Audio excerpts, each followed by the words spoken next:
علت کو مد نظر رکھتے ہوئے سب سے پہلی چیز سورۃ المائدہ کی آیت نمبر 83 اور ساتویں پارے کا جو ہے یہ پہلا سینٹنس، پہلی آیت، وَإِذَا سَمِعُوا مَا أُنزِلَ إِلَى الرَّسُولِ تَرَىٰ أَعْيُنَهُمْ تَفِيضُ مِنَ الدَّمْعِ، کہ جب وہ سنتے ہیں وہ چیز جو اللہ کے رسول کی طرف نازل کی گئی ہے، تَرَىٰ أَعْيُنَهُمْ تَفِيضُ مِنَ الدَّمْعِ، تو ان کی آنکھیں آنسوؤں سے جھلک پڑتی ہیں، آنسوؤں سے چھلک پڑتی ہیں، مِمَّا عَرَفُوا مِنَ الْحَقِّ،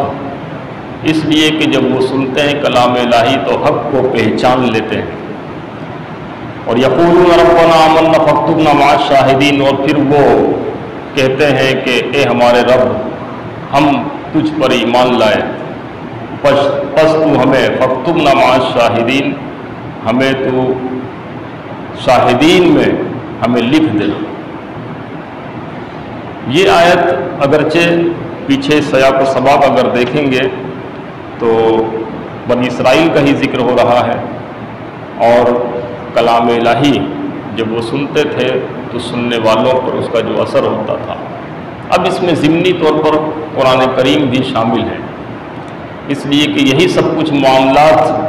قرآن پاک جب مکہ میں نازل ہو رہا تھا اور سننے والوں پر اس کے جو اثرات ہو رہے تھے، ایک تو وہ تھے کہ جن کے دلوں پر اللہ تبارک و تعالیٰ نے مہر لگا دی تھی، ختم اللہ علی قلوبہم وعلی سمعہم، اور جب رسول اللہ نے اعلان فرمایا کہ میں اللہ کا رسول ہوں، قولوا لا الہ الا اللہ تفلحوا، تم فلاح پا جاؤ گے، تم کلمہ شہادت کی گواہی دے دو، تو وہ دشمن بن بیٹھے، ان میں ابو لہب، ابو جہل، عتبہ، شیبہ اور بہت سارے لوگ تھے، تو ان پر تو کلام الہی اثر نہیں کرتا تھا کہ جو ہے وہ ایمان لے آتے، لیکن یہ وہ لوگ تھے جو دوسروں کو کلام الہی سننے سے روکا کرتے تھے، روکتے تھے باقاعدہ طور پہ، اور مسلمانوں کو تنگ کیا کرتے تھے، اور نئے آنے والوں کو خوف دلاتے تھے کہ اس شخص سے ملاقات نہیں کرنا، اس کی باتیں نہیں سننا، اس کی باتوں میں بڑا اثر ہے، اس کی باتیں نہیں ہوتی، اس کی باتیں، یہ جو کلام کرتا ہے، یہ جو بات کرتا ہے وہ جادو ہے، اس طرح کے جو ہے لوگوں کو ورغلاتے تھے۔ حضرت عمر رضی اللہ تعالیٰ عنہ جب ایمان نہیں لائے تھے، حضرت عمر فاروق ایمان نہیں لائے تھے،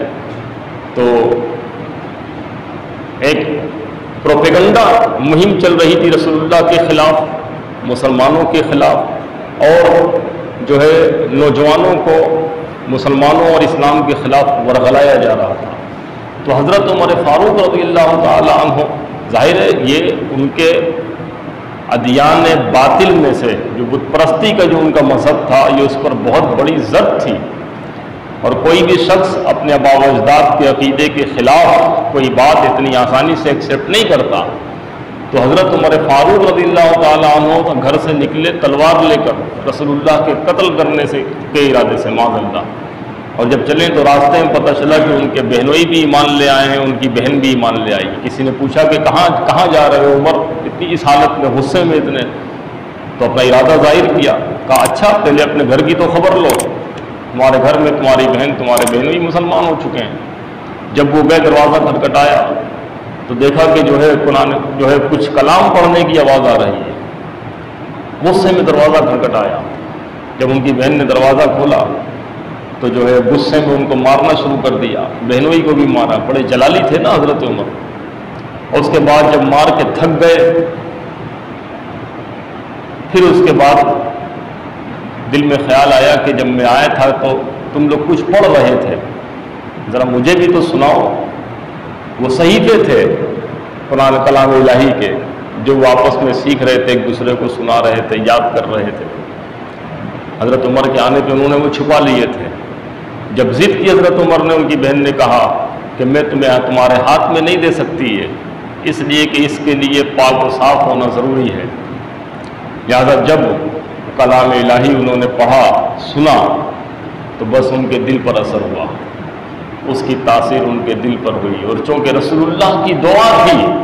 کہ اللہ مجھے 2 عمر میں سے 1 عمر عطا فرما، وہ دعا حضرت عمر بن خطاب کے حق میں قبول ہوئی۔ تو حضرت عمر رضی اللہ تعالیٰ عنہ نکلے تھے معاذ اللہ قتل کے ارادے سے، اور یہاں ان کے دل پر کلام الہی کا ایسا اثر ہوا کہ پھر یہاں سے چل پڑے اور اپنے بہنوئی سے کہا کہ مجھے رسول اللہ کے پاس لے کر چلو، وہ کہاں ہے؟ تو نبی پاک صلی اللہ تعالیٰ علیہ وآلہ وسلم صحابہ کرام کے ساتھ ایک گھر میں تشریف فرما تھے۔ جب وہاں پہنچے، ظاہر وہاں بھی ہر طرف خٹکا لگا ہوتا تھا، مسلمان اس وقت خفیہ طور پر تبلیغ کر رہے تھے، ایک دوسرے کو دور اسلام کی دعوت دے رہے تھے۔ تو اس گھر کی طرف جب پہنچے تو صحابی رسول نے جھانک کر دیکھا عمر آئے ہیں، عمر ہے۔ تو حضور سے فرمایا یا رسول اللہ دروازے پہ عمر ہے۔ تو حضور نے فرمایا دروازہ کھول دو، اگر اچھے ارادے سے آئے ہیں تو دروازہ کھول دو، اور برے ارادے سے آئیں گے تو دیکھتے ہیں کیا معاملہ ہے۔ اور جب آئے حضرت عمر تو لوگ تھوڑا سا خائف تھے،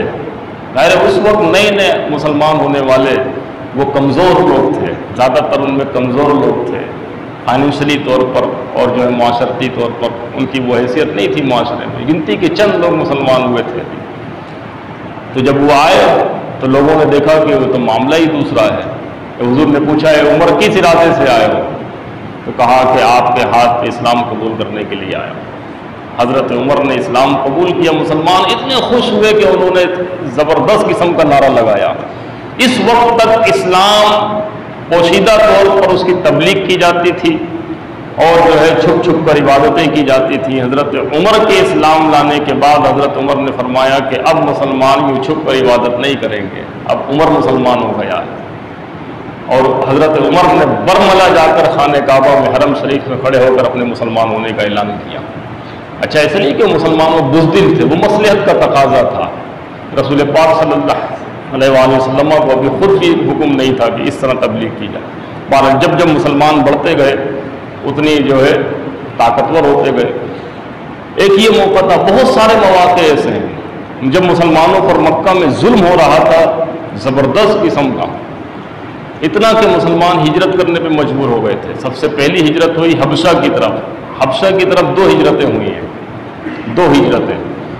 جب حبشہ کی طرف مسلمانوں نے ہجرت کی تو وہ پیسفل کنٹری تھی ایتھوپیا، اور وہاں کا بادشاہ نجاشی تھا، عیسائی تھا وہ،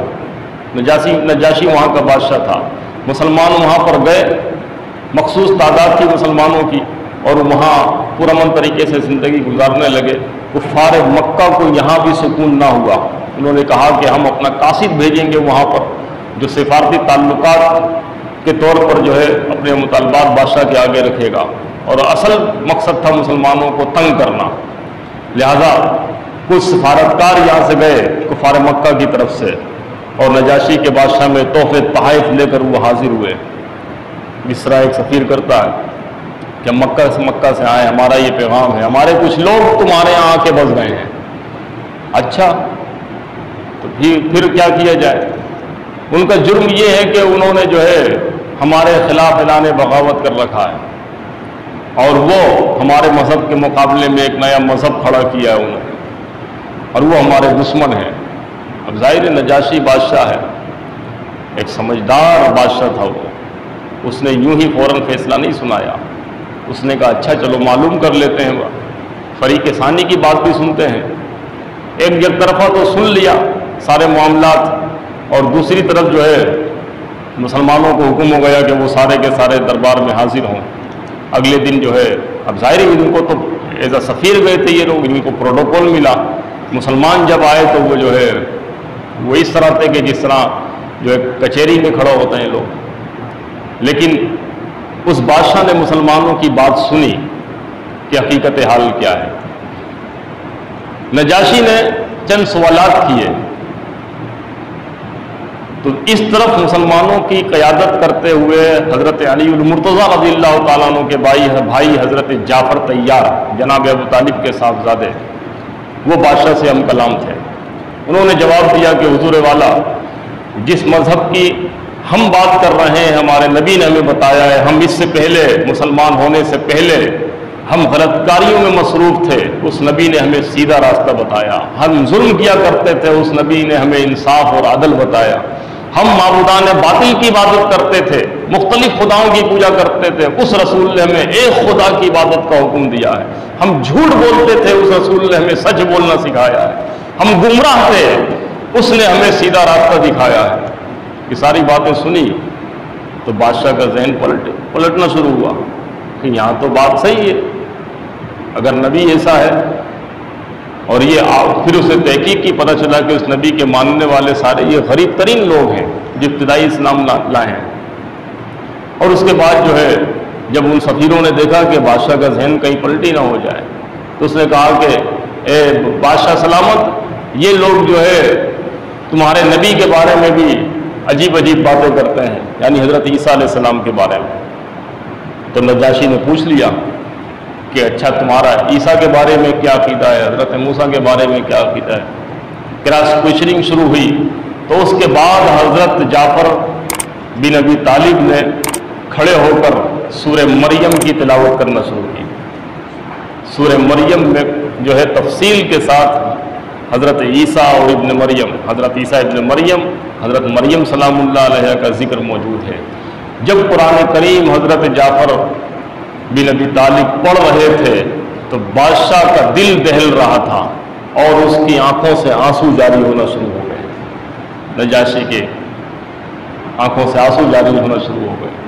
اور پھر جب وہ تلاوت رکی ہے تو بادشاہ نے کہا کہ جو کچھ تم نے بیان کیا ہے بالکل صحیح ہے، بالکل برحق ہے، اور ان سفیروں کو واپس کیا، بلکہ جو ہے جو تحفے تحائف لے کر آئے تھے وہ بھی ان کو واپس کر دیا کہ واپس جاؤ، تمہارے مطالبات نہیں مانے جائیں گے۔ اور پھر باقاعدہ سرکاری سطح پہ ان کو پروٹوکول دیا گیا اس انداز سے کہ کہا گیا کہ اب ان کو جو ہے حفاظت کے ساتھ ایک جگہ پہ رکھو، کوئی ان کا بال بھی نہ بیکا کر سکے۔ اب چونکہ وہاں مسلمانوں کو ایک موقع مل گیا تھا دربار میں آنے جانے کا، وہ بادشاہ دین اسلام سے بہت متاثر ہوا اور دار اسلام میں داخل ہو گیا۔ ہاں، ان کا نام تھا اسمہا۔ کیا نام تھا؟ اسمہا، الف صاد میم حین ہے۔ اور جب ان کا وصال ہوا تو حضور مدینے کی طرف ہجرت کر چکے تھے۔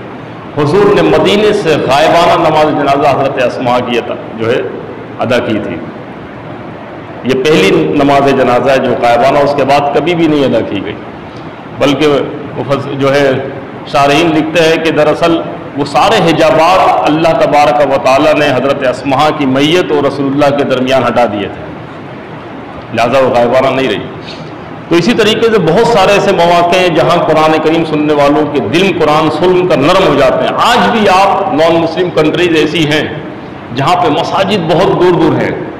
اور وہاں دین اسلام کا وہ پیغام اس طریقے سے نہیں پہنچ پاتا۔ ایک تو اسلام کے خلاف اتنا زیادہ پروپیگنڈا کیا جاتا ہے مغرب میں کہ وہ بڑی مشکل سے سننے کے لیے بھی تیار ہوتے ہیں، لیکن اب الحمدللہ دنیا گلوبل ولیج کی شکل اختیار کر گئی ہے، لوگ ایک دوسرے کو پڑھ رہے ہیں، ایک دوسرے کو سننا چاہتے ہیں۔ تو ایسے لوگ جنہوں نے قرآن کریم نہیں سنا ہو کبھی، سوشل ایکسپیریمنٹ آپ دیکھیں، یوٹیوب پر آپ کو ویڈیوز ملیں گی، فیس بک پر بھی دکھائی دیتی ہیں کہ قرآن کریم کی تلاوت اچھے قاریوں کی جب ان نان مسلمز کو یا وہ لوگ جو خدا کے وجود کے قائل نہیں ہیں یعنی ایتھسٹ، ان کو بھی جب قرآن کی آیتیں سنائی جاتی ہیں وہ تو سن کر حیران ہو جاتے ہیں، ان کے چہرے پر عجیب و غریب تغیر و تبدل آنا شروع ہو جاتا ہے، خاموش ہو جاتے ہیں، سکتے میں چلے جاتے ہیں، اور پھر ان کی زبان سے نکلنے جب وہ کمنٹس پاس کرتے ہیں کہ it is very peaceful, what is this, یہ تو بڑی پرسکون چیز ہے، یہ کیا چیز ہے؟ ان علاقوں میں آذانیں بھی کبھی کبھی ہوتی ہوں گی، وہ سنتے ہی بہت، جب وہ آذان سنتے ہیں تو وہ اس پر بھی بڑے متاثر ہوتے ہیں، حیران ہو جاتے ہیں۔ تو اس کلام الہی کا اپنا اثر ہے، بشرط ہے کہ ہم اس کو توجہ کے ساتھ اگر سنیں